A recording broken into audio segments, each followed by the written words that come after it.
Greetings, nerds. This is Scene and Nerd. I'm your host, Sara Belmont, and with me, as always, is our Mr. Producer, Will Polk. How are you doing tonight, Will? I'm doing very, very well, Sarah. How are you? I'm good. I am great. I am back from break. It was a good break. I won and played a lot of Vulcan because I am a nerd. And we played a new game. Well, we played Kalamala. Huh. Tell me about Although, wait for it. In the Belmont household, we also, for some weird reason, for some sick, twisted reason, my mom refers to it as chlamydia. Nothing to do with that. Okay, then. She literally, one day, we were playing, and she looks at the box, and she's just like, you know what, for a second there, I thought it said chlamydia. And I'm like, what? What? This is like European exchanging and trading, and it's a... Yeah, it's exchanging and trading, all right. Like, it's not X-rated. Like, where the heck would you... And those aren't even the right letters. Oh, boy. Poor Mom. It's like, Mom, if you need to, maybe go to the eye doctor or something. But Yeah. Well, I mean, we just laughed about it, and then, and now... We went to a barbecue and Kalamala was there and we could have played it and I was don't refer to it as chlamydia. Don't do that. What not to say. Well, didn't have that happen in the Polk household, but there's no way to get ticket to ride confused, right? No, exactly. But I did win the ticket to ride last night. But I had a good break as well. Binged Luke Cage. Also, finally saw Deadpool too. I enjoyed it, as I told you. Enjoyed it. No. But not as much as the first one. You did not tell me like that. Yes, be honest, Will. Oh, I was going to. I was going to let the other shoe drop. I told you that I still thought I liked the first one better. But I did enjoy it. I was laughing out loud. It was a fun movie. Why do you like the first one better? Because I honestly don't get it. It's one of those things where I think when I saw the first one was just so fresh and different for this type of movie. I mean, the jokes in there, number 2, were on point. It was super funny. I laughed out loud. I think probably me and my buddy probably annoyed another few people who were in the theater that day because we were just catching some of the jokes that they weren't, and they were probably looking at us like, who are these two idiots? Like, these two dudes, like, back here laughing like this. Like, really? But I will say that the end credit scene, if I were to rank number 2 over number 1, it will be because of the scene in the end credits. That would be the trump card that would elevate it over it. But on balance, I think I still enjoyed it first. Yeah, I have to say I enjoyed the second one better. Yeah, well, because I like the jokes more, and for some reason it felt like it was a bigger universe and it wasn't just Deadpool, and like I can see people lean towards the first one because of it's much more intimate. It's just about him and his relationship and this whole dynamic and the desire to be with somebody who you feel like you can't be with. I think that's way too schmoopy. Yeah. If that's a word. A little bit too much lovey-dovey. Yeah. But there for was some that reason, too. There was that. Yeah, but it was different because I felt like if you're going to make a sequel and you spent your first one building this foundation and this relationship and structuring this character's identity around this relationship, then I think it really was a smart move to then go and quote unquote destroy the relationship and then use a classic comic book trope to reunite that relationship. Spoiler alert. Yes. You're welcome, Canada. So how did you like Luke Cage? I liked it overall. Did have the same issues that it seems like all the Marvel Netflix shows have with pacing, but when those last 3 episodes just rolled in a good way, and I enjoyed it. I think Luke may learn to like espresso, but there wasn't as much coffee this time. But, Wow. You know, but I think Bushmaster was a very interesting villain, and the whole story, as far as Miss Stokes or Miss Dillard, whichever way you want to call her, I was very satisfied with how that whole arc sort of played out. Mm-hmm. I just gotta say, I just really dig Shades. I don't know what it is about him, but he's just something cool about Shades. Yeah. No. I don't know. I don't know if it's his demeanor, it's his voice, or it's just something I just really, for whatever reason, he just stood out to me this in season 2 than he did in the first season. Yeah, and Shades is part of the reason why I don't really care for Luke Cage. Mm. And it's mainly because that actor played a role on Sons of Anarchy, and it's really hard for me not to see that other character. Like, because that show went on for 6 seasons, and I binged most of it multiple times. So it's really disorienting. Like, I can visually see him acting. So for me, anytime he's on screen, it takes me out of the show.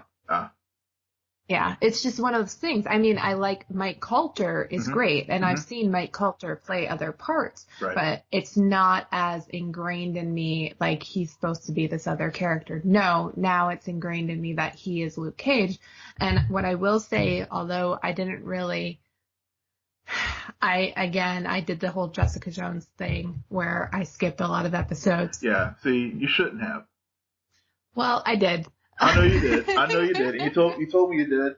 And when I was watching it, I thought to myself, and I made a note to tell Sarah she needs to go back and not skip any episodes, because even though they had their pacing issues in season 2 of Luke Cage, I still liked Luke, and even when Danny Rand showed up, it didn't kill the show. Yeah. But he showed up for 1 episode, and it really kind of angered me because a lot of people made me believe that he was in more than one because they were just raving about him. No. And I'm like, he's in 1 episode. Yeah, but the presence of Rand is there throughout the few episodes, but Danny's in only 1 episode. But it didn't distract it from me, and in fact, it actually helped bolster the Defenders having him in there. And also just the whole, again, getting to your point about universe, from what you said with Deadpool, it also helped cement the fact that Luke and Danny and Jessica and Daredevil were all in this larger universe together, like the MCU does in the films, and really shows how all these territories and all these dynamics sort of work together as far as to, basically defend each sector of New York City. Oh, absolutely. I mean, one of the reasons why Jessica Jones season 2 failed is because they didn't include any additional characters, even though we had just had Defenders. Like, that was the expectation. Yeah. One of the reasons why Daredevil season 2 worked so well for me, and shame on you for not watching that season. I know, I'm gonna catch up. Is because they included Elektra and Punisher. Like, even though those 2 characters hadn't been introduced and they used season 2 to really feature those, to me, like, that was just perfect. And you got so much more out of those characters, especially as you got Punisher season 1 and Elektra appear in the first season of The Defenders. So, I think it is smart to use these second seasons to expand the universe, especially when you have so many toys to play with. Totally. I mean, there's so many, it's pointless. And even though, like, I'm going to get back to my point, even though I did skip a few episodes, and I know, shame on me, I will say I do find it really interesting where Luke Cage ended up at the end of the season. And I think that parallel alone makes it deserving of a 3rd season. Yes, I would agree with that. Yeah. So like character journey, I really appreciate it. Some of the side characters I could have done without. But I'm still like mourning the loss of Cottonmouth. I mean, yeah. he's my favorite character. so soon, and I'm just like, none of these others are as good. I'm sorry. That's true. I watched a little bit of the first season prior to watching season 2 when I binged over during my break, and you're right. Cottonmouth is such a just dynamic character. And like back to season 2, I didn't really understand the whole Claire and Luke thing. I'm just like, they were hot and heavy, and then cold. Very cold. Very cold. Like North Pole cold. Yeah. See what I did there? Well, I was gonna say, like, she was on the other side of the wall, and Game of Thrones fans will know what I'm talking about when I say that. Winter came. Oh no. Well, we did a pretty good job not spoil too many things about Luke Cage. Yeah, we did. 2. Yeah, we did. People feel free to tell Will if he's right or wrong about Deadpool 2 and Luke Cage season 2, and just tell me if I'm right. Yeah, well, everyone, I'm right about her skipping episodes. She shouldn't have. Really understand Jessica Jones because, well, as what we had mentioned, but we shall move on to other Marvel things. It turned out to be a full Marvel show. Full Marvel. Yes. Because DCEU, it's kind of unclear. Yeah. What we can and what we cannot talk about. Yeah, who knows at this point. Whatever the DCEU decides to do, whatever. I'm just happy with our DC TV, and it looks like the DC Universe app that's coming out will have some pretty dope content with Titans, but I want to talk to Marvel. We haven't talked Cloak and Dagger for a bit, so I'm like... Yeah, and I watch every episode, Will. I do too. Multiple times. Well, every time you have to. There's just so much going on in a good way. Yeah. That you have to watch it a couple times. Yeah, so we skipped a week, not of watching the show, of talking about the show. So we're going to cover 2 episodes tonight. The first one being the Princeton Offense, episode 5, season 1. I didn't really care for this episode, I have to say. Yeah, it's kind of an interesting stretch episode where it feels much more like a bridge of the season plot lines. I agree. And in Princeton Offense, it's almost to play on to further the basketball analogy or whatever. It was like the Princeton Offense. And that was very slow and prodding of an episode. Not to say that I didn't like it. I will say it was a bad episode. It was just, yeah, you're right. It was just a very bridge episode between what we've built up to this point and really setting the stage for the last 5 episodes of season 1. Yeah. And hopefully season 2. And really at the end of this episode, it just reminded me again of why I am so drawn to this show, because there is still no big bad. Like, you can say Roxxon as an organization is a big bad, but we're used to covering comic book shows where there's a baddie every episode, and there's an overarching storyline that runs throughout the entire season. That's not the case with this show. And they continue to prove that with how they're using these characters and the parallels they're able to draw. Like, part of one of the better parts of this episode was how they showed Tyrone struggling to stay literally on the court while playing this game, because he's constantly drawn to Tandy, and he even says it in the episode. Like, you're at this charity gala trying to get insider information about Roxxon using your powers. And I keep jumping to this gala, like, every time. So obviously there's some kind of pool, where they can't use their powers without the other one kind of not being able to, or being able to a bit too much. I don't know.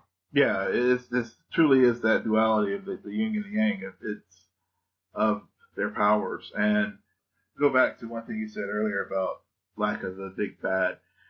I think one of the strengths of this show has been how it has laid out a real tapestry of New Orleans itself, and Yes. it's and how everyone and everything is interconnected. So if there were a quote unquote baddie, I guess probably the closest thing would be other as far as obviously Roxanne being one, and this the Scarborough character possibly being one of the shadowy figures who is one of the potential evil people that were in the traditional sense of a baddie.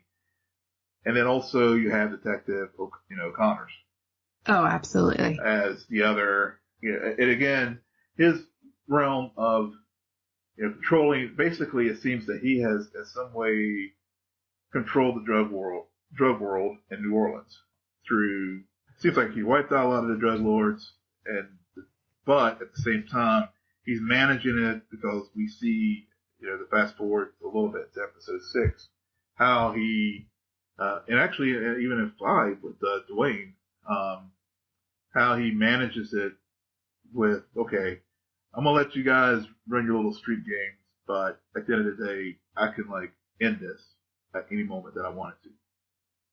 Yeah, and we've been talking about how this episode really was just a setup introduction for Dwayne as a character, and a callback to the night of the big storm, his brother dying, and Tyrone, after having that experience with his father, decides to kind of suddenly is reminded of, not reminded, but is drawn back to those friends that his brother used to have, and he looked up to as a group, as a bunch of big older brothers in a way.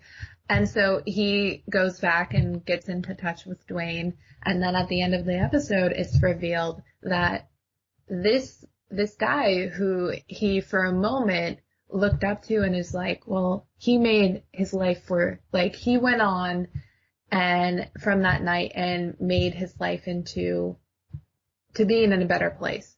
Well, it turns out he saw Tyrone's brother getting shot by Detective Connors, so he has leverage over Connors just as much as Connors has leverage over Dwayne. Yeah.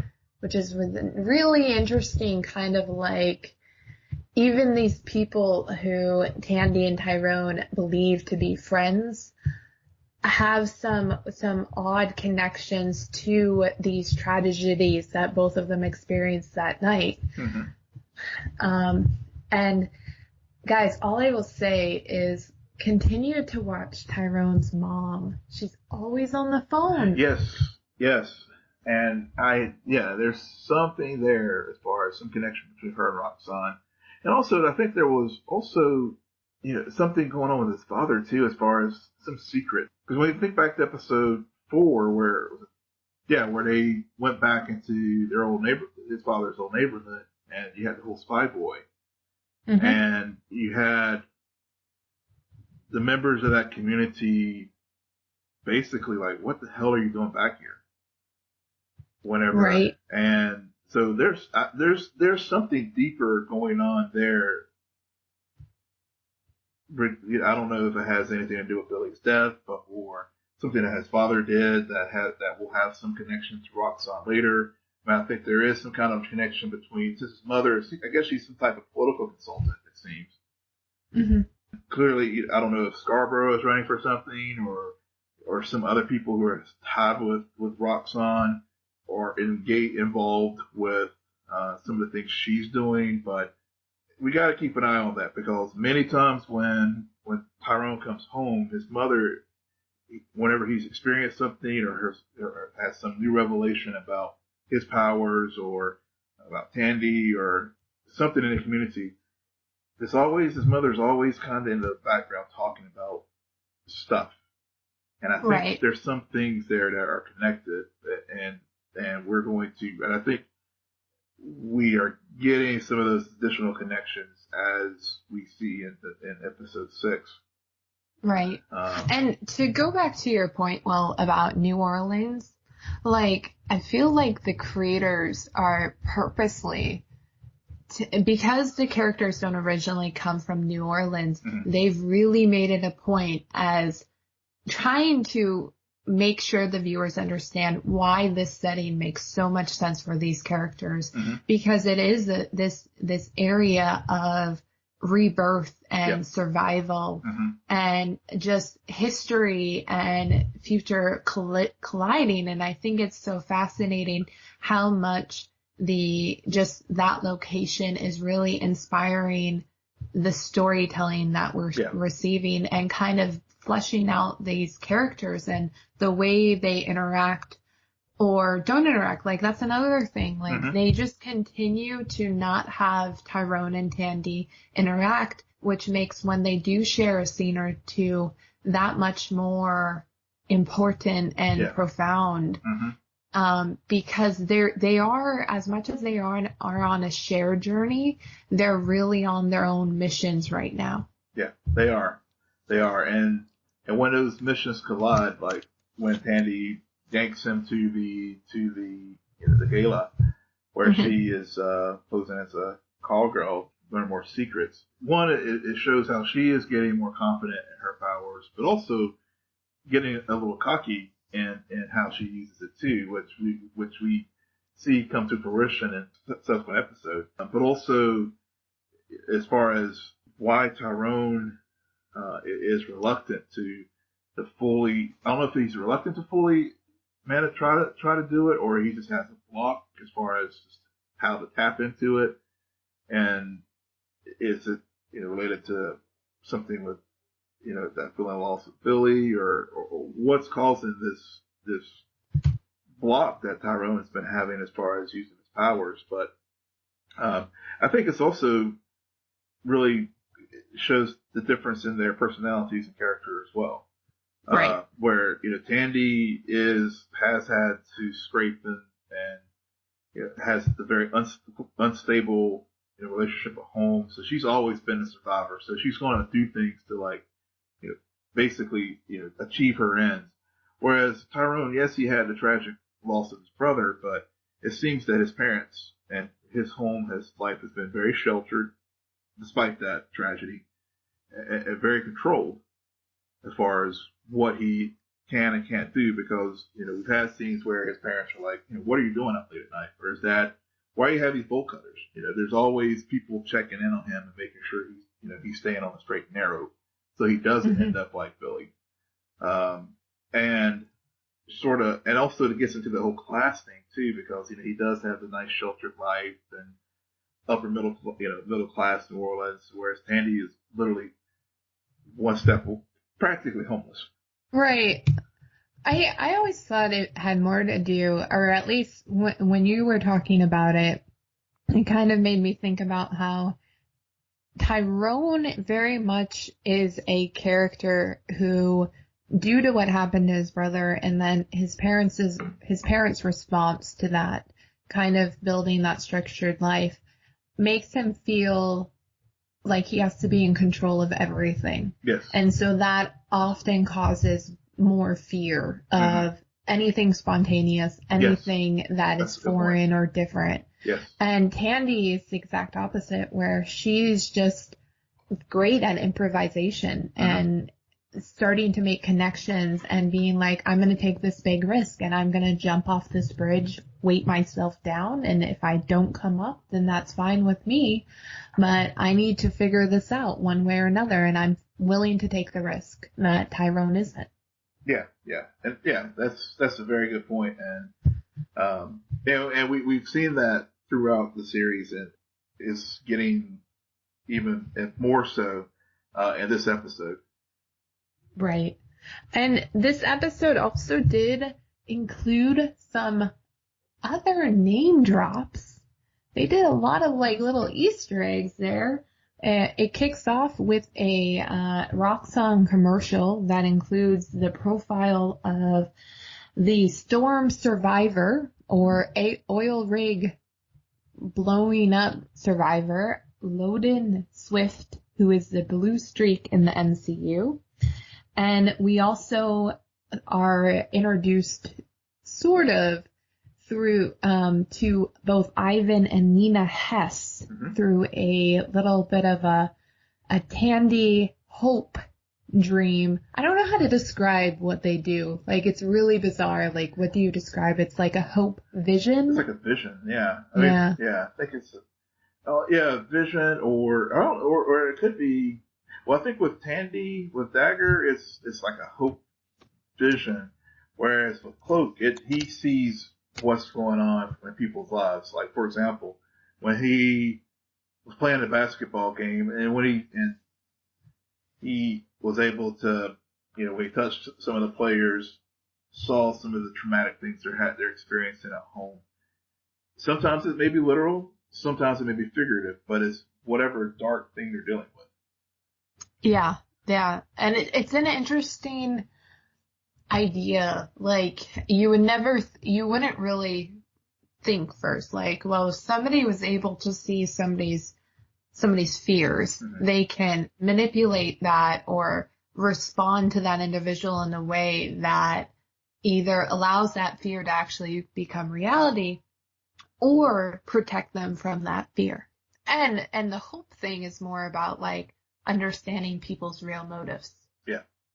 Yeah. So again, I mean, despite this episode probably, for me at least, being weaker than the others, there's still so much to talk about, obviously. There is. And like I said, for me, I didn't think it was a bad episode. It was just more the pacing, and it was just a lot going on in just one episode. That could have easily been broken up into a couple episodes. Right. And then this week, or last week, I should say, I don't know. Then we also have Funhouse Mirrors, episode 6. We're getting back into the voodoo, the prophecy. Yeah. So what is your, like, big takeaways from this episode then? Oh, so this episode, a couple things. One, Princeton offense was very dark as far as the cinematography and settings and stuff. This one was more light. I mean, even though Tandy, and at least from the setting standpoint, Tandy was, even though she was swamp mucking with Nina, it was very light, open, outdoors with Auntie Chantil and Avita. It was. I'm hoping that Auntie Chantil doesn't fall into the magic black person syndrome,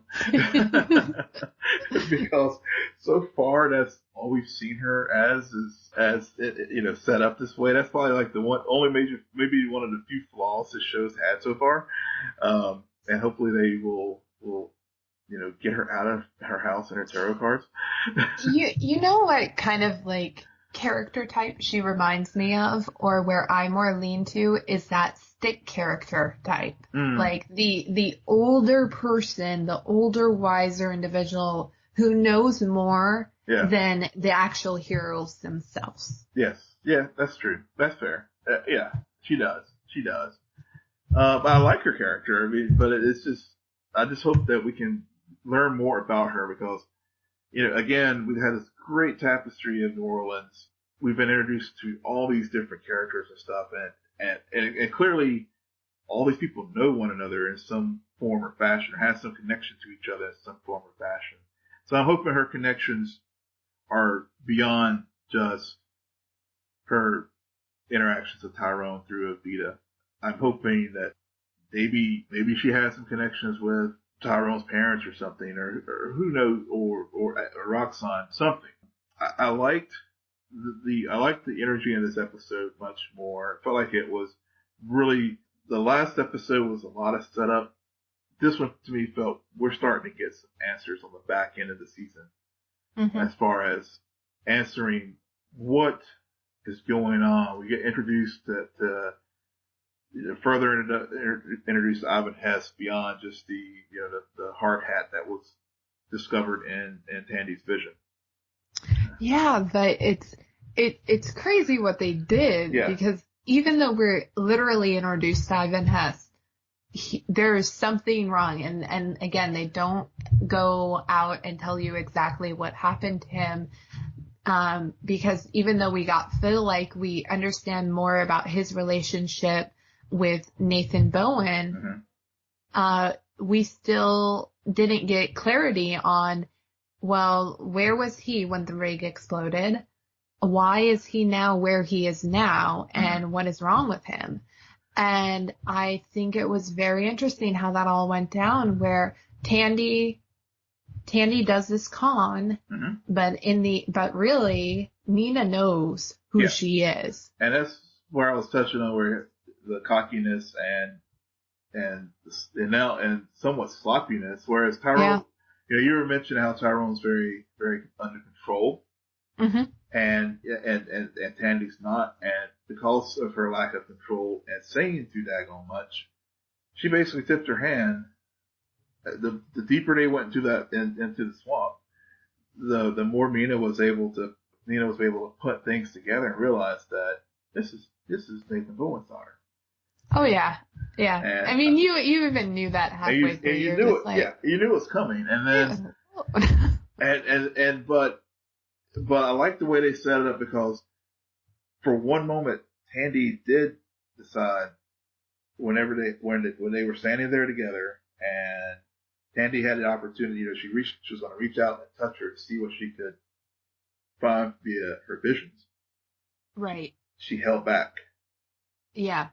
And then when she went back to Nina and confronted her one last time, she admitted, which I think was also to back up that decision that she made to not do work her magic, so to speak, was that the truth never occurred to her. Like, it never occurred to her that somebody also may have been wronged and would also like the same justice that she's seeking for her own father. Exactly. Like, so interesting. Yeah, and it was a great bit of storytelling there, and I'm glad they executed it that way. Because the lazy route, and I think that's one of the strong things, I think, just taking it overall with the series.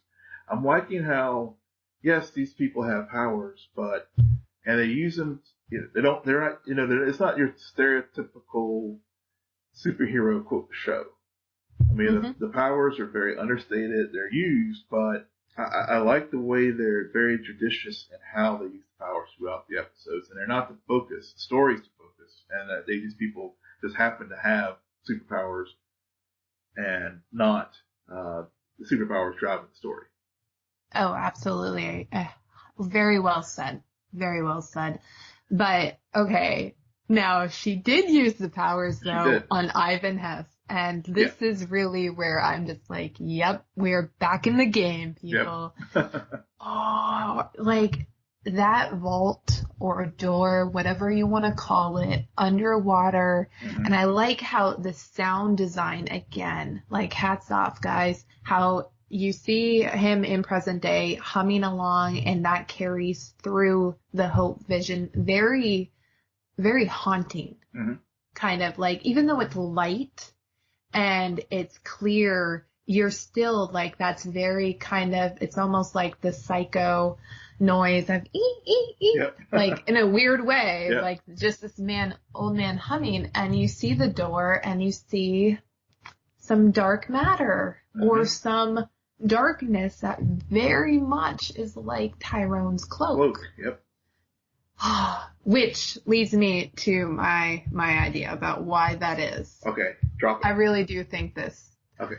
I think it is the dark force dimension, which is a pocket dimension that Tyrone's powers are linked to.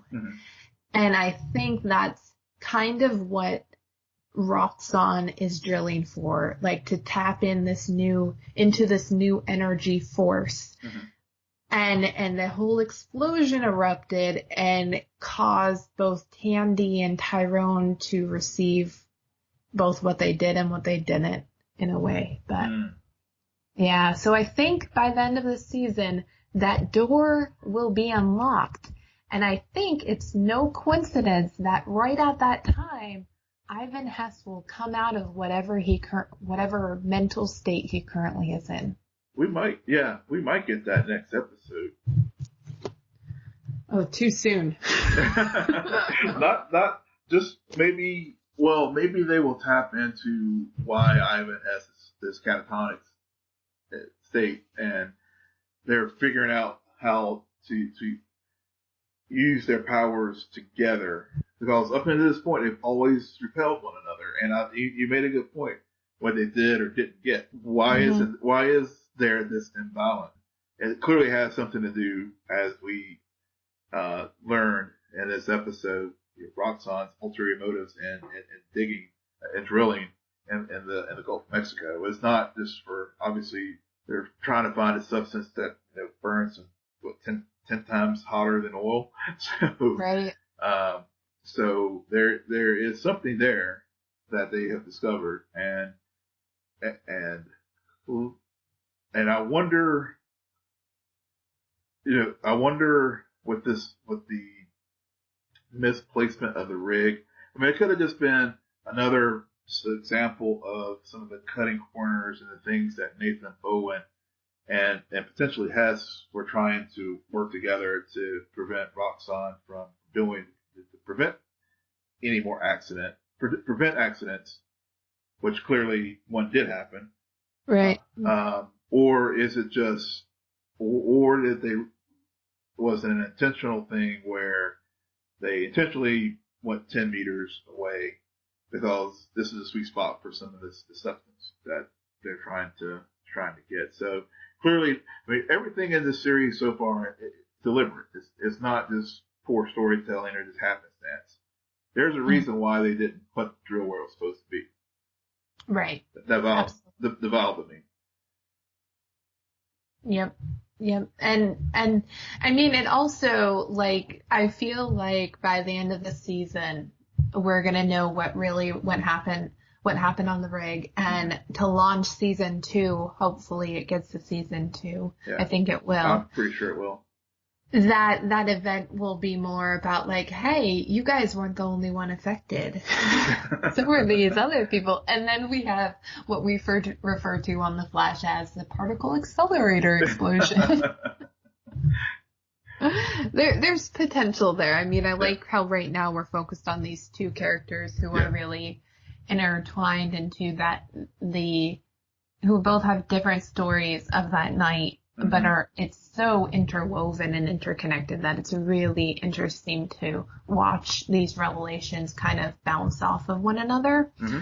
And talking about that, I want to go back to something that Auntie Chantel says. Yes.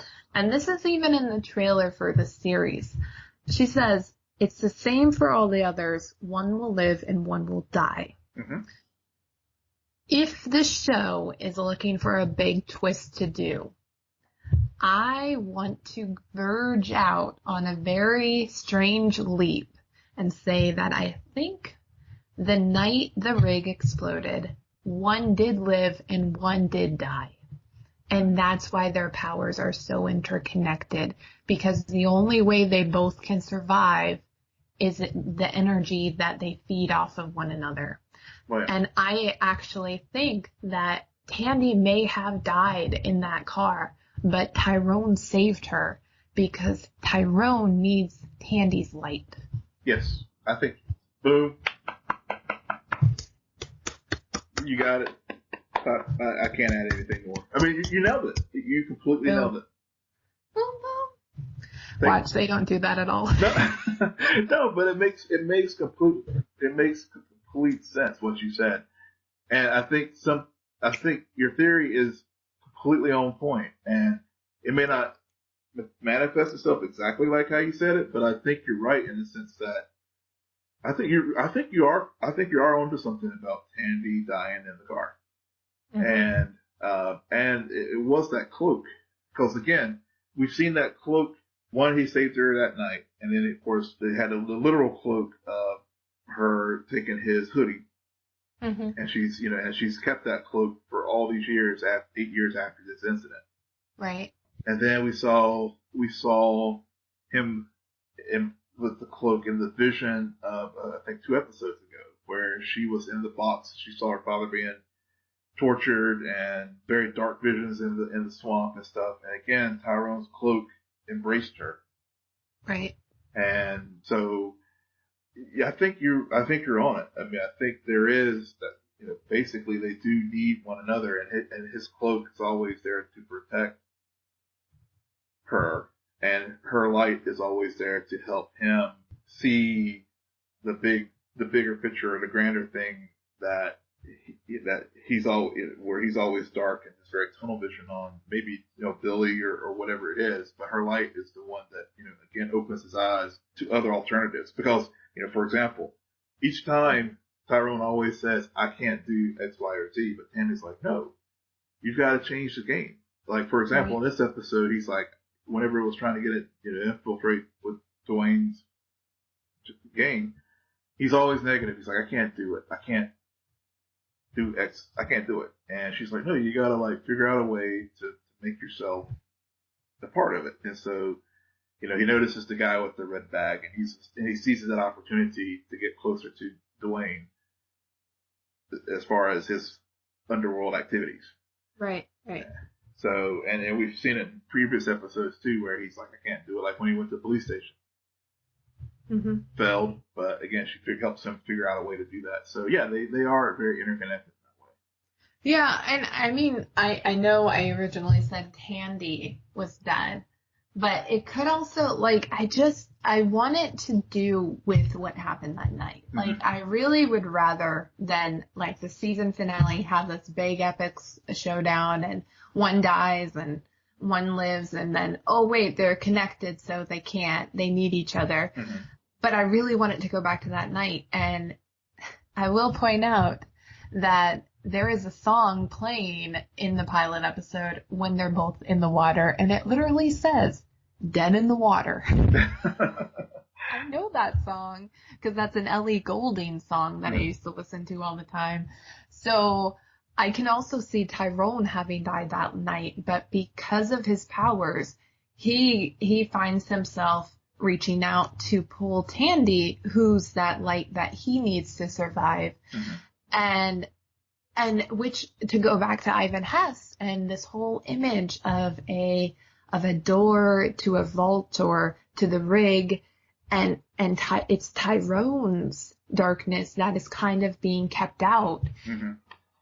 It's almost like he's trapped in there. If she were to get that door open, would Tyrone all of a sudden have control of his powers, and would that unlock this darkness and this fear that he's holding inside? Yeah, it could, and also it unlock their deeper relationship. Right. Because up until this point, Tyrone is all about Evita. Yep. And Tandy is, I don't know, yeah, they really, they haven't had the interactions where they could really build a traditional romantic relationship. It's always been, whenever they've had their moments together, it's more discovering things about the powers or things about each other, or their own internal journeys. It hasn't been their journey gathered to date. But absolutely. It's building to that point. Yes.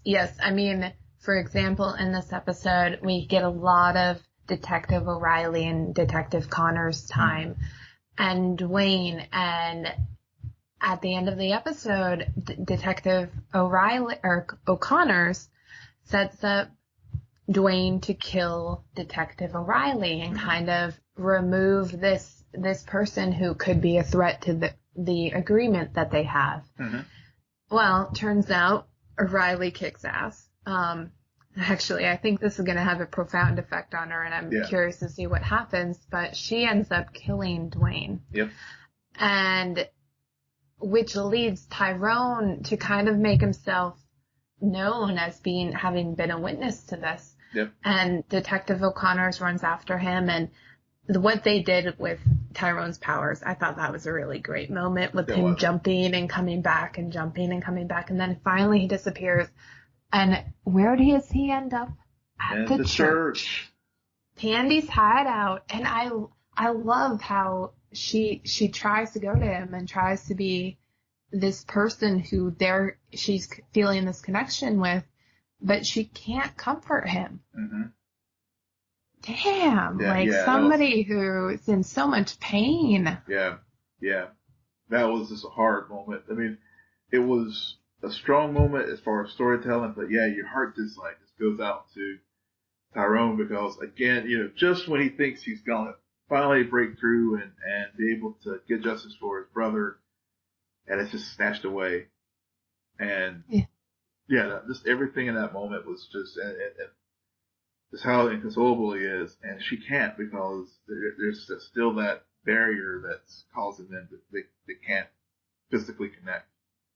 The same barrier that prevents her from unlocking the door in Ivan Hess's dream or vision, and the same barrier that may have prevented her from helping her dad when we see Tyrone experience her greatest fear. Mm-hmm. That's true. So. Yeah. Oh, wow. Man. That was a lot, guys. Yeah. But I think we made some breakthroughs. We did. I think so. Sorry for spoiling the rest of the season.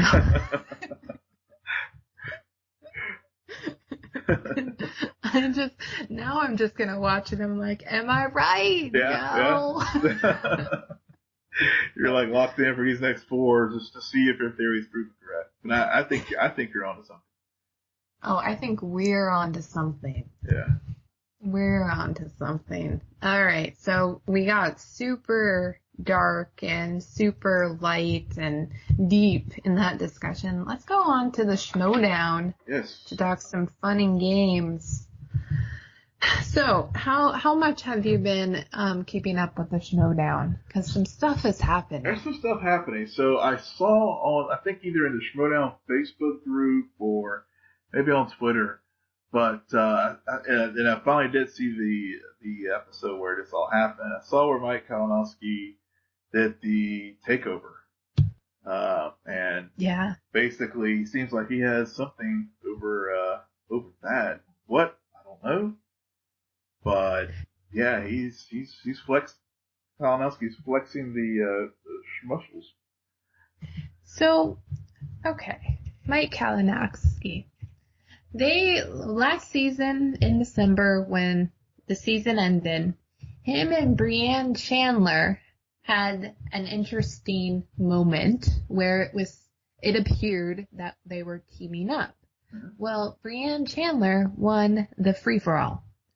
And after she won it, she made Thad sign a contract to just legitimize her claim to this championship match.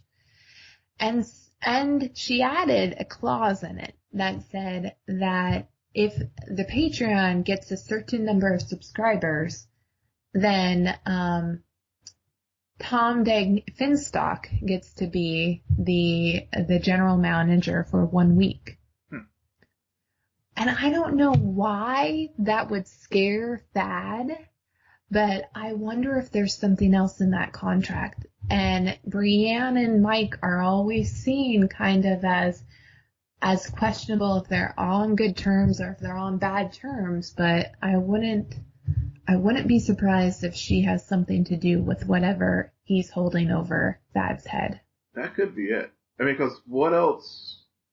I mean, I was trying to think, what other things could Kalinowski have over him that he was just came running out of his office, panicked, where they just a few moments before he was having a conversation. And he was, he's like, no, we're not going to do this. And then he completely turned 180. So yeah, that was just a very interesting moment. It's also not just Thad's reasons behind his responses, but why does Mike care so much about intergeekdom and the Star Wars division? I mean, he doesn't even play in the Star Wars division, so why does he care? Unless he's trying to make a play since Whitworth's gone. Okay, Whitworth may be gone, but that man's going to come back because he deserves that belt. Yes, he does. Okay? I don't care, but still, I mean, he made this whole big inner geekdom division kind of, what am I thinking? Playoffs, in a way. And now he's changing matches, and he's really afraid of Rachel Cushing. Yeah.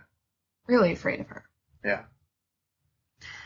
Right. Yeah. Other things that have happened, Will, is the 4 horsemen have changed. We have a new set of 4. We have Mr. Dan Murrell, who was previously retired, but now is back. He's back. We have Mr. Mark Riley, previously retired, now is back. And then we have the original horsemen, Mr. John Roca and Matt Nost. Okay, this Riley and Murrell thing, do you think they are likely to team up and be a tag team? It seems to be trending that way. Okay. They're too good. You need a weak link. Well, they could always have if they want a weak link, they could always use the people I was ranting about to you earlier during the pre-show. We're all today. The Funhouse. Yeah. And then, like, another weird thing about this is Murrell was fresh out of retirement. He's one of, like, if not, like, one of the best, if not the best at this game. And his first match really is going to be against Andrew Guy, who I adore. I think he's great on this show and brings great energy, even though he's a complete ass. Sorry for my language, but he is.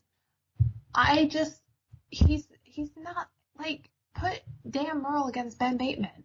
That I can believe. Yeah. Like, why Andrew? Yeah, I don't know. I mean, because I guess to play up the drama element. I mean, Bateman's pretty much a pretty ass too, but Bateman knows his stuff. Like, he's that kind of person who you kind of hate because you're like, he can back it all up. Yeah, which he did. I mean, Mantz. Yeah, he did. Like, that was a hell of a match. If you haven't seen this previous week's Schmoedown, that was. I had watched a few others to get caught up, and then I'm so glad that I waited to watch this one last because it's best ones I've seen ever. Yeah. It came down to the last question. You knew it could go either way. The players they got their strengths. And it felt like this is a classic match. And I think, much like the rivalry between Mantz and Roca, there will be a Bateman versus Mantz 2 and potentially 3. Yeah. Because part of the stipulations was that if Bateman won, his face would be on the movie release date slice on the wheel. Yep. Oh. Like what could set a competitor off more? Like, not only did he lose it, but he also lost the slice. Yeah, he lost the slice. I mean, during the post game, he was kind of trying to be kind of zen about it, but you could tell he was not happy. And who would be? Who would be? No. I mean, you lost your slice. Yeah, I mean, it's not a belt, but it's pretty much a belt. It's a belt. You are, every week you are there, as a category, as a master of a category. I'm just, again, I'm looking forward to that rematch between these two. Who knows what's going to end up on the movie release date slice in the future. I'm surprised more competitors haven't really tried to get their face on a certain slice on that wheel, but it's doing good so far. Yeah, it is. I mean, I'm excited to see what happens at Collision Friday. I'm looking for that team match, that tag team, Patriots versus oh crap. They're the champions and I can't remember their name. It's a really weird name.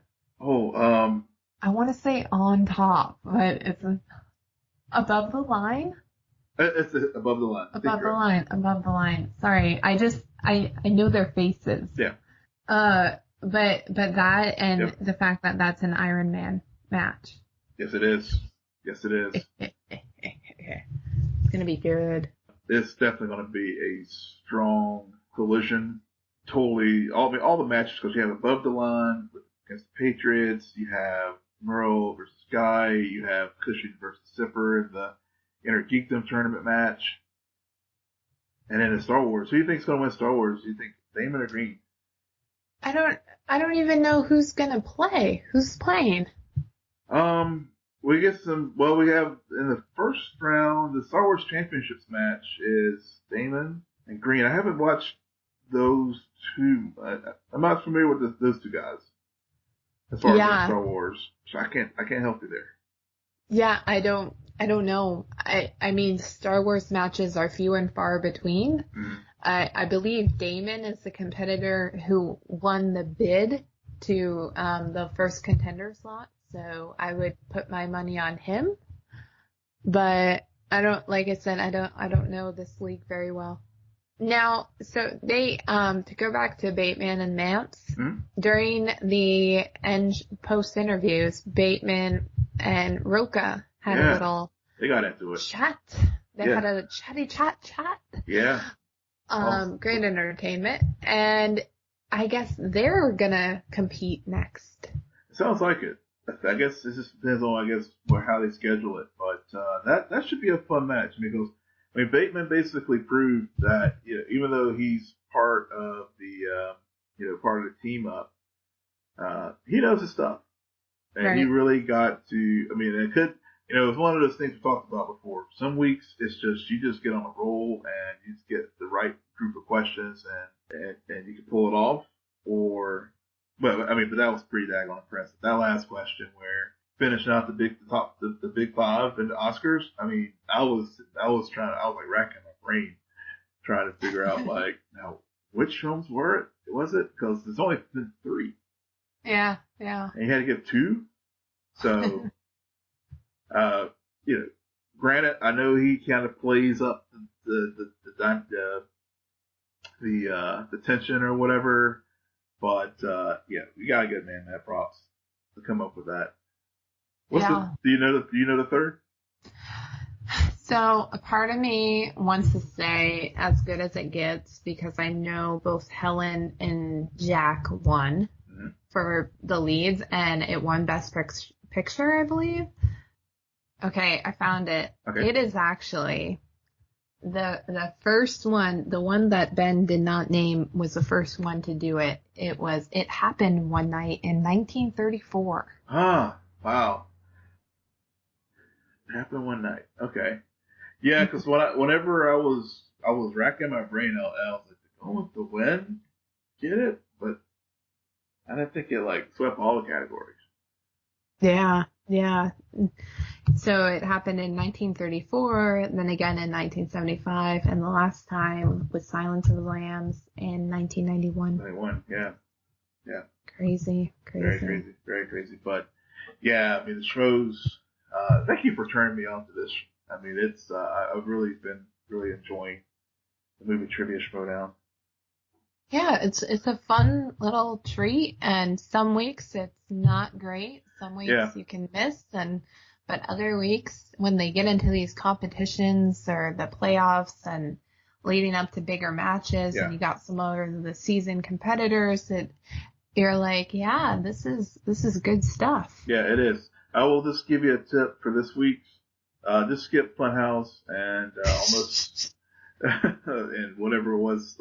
Almost Funny or whatever the hell I can't even remember the name, but just go right to the Bateman Mantz match. Yep. I would agree with that. And if you watch both matches, feel free to find Will on Twitter. And Will, why don't you tell them where they can find you? Yes, you can find me at Will and Polk. That's WILLMPOLK.